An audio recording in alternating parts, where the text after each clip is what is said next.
مصروفك كام في اليوم؟ يعني تاخد كام مصروف من بابا؟ من بابا يعني ممكن 150. من بابا 150؟ ده ايه في اليوم ولا في الشهر؟ لا في اليوم، في الساعة كمان. انا اروح درس واجي فادفعها خلاص كده. بتاخد في الساعة 150 150. واليوم فيه 24 ساعة؟ لا كالكوليتر بسرعة، 24 في 150 كام؟ لا هتلاقي، لا هتضرب معاك اكيد يعني. السؤال بقى الأهم، هو بابا بيشتغل ايه عشان يديك كل ساعة 150؟ شغل حرامي.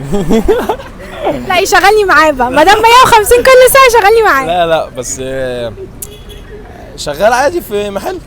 ايه بقى المحل ده؟ ممكن نفتح احنا محل زيه. ادوات كهربائية. ادوات كهربائية؟ هي كهرباء بتكسب قوي كده؟ ما هو معظم المناطق هو مسيطر عليها. ده معنى كده ان هو عنده كذا فرع. لا هو فرع واحد بس محندق كده.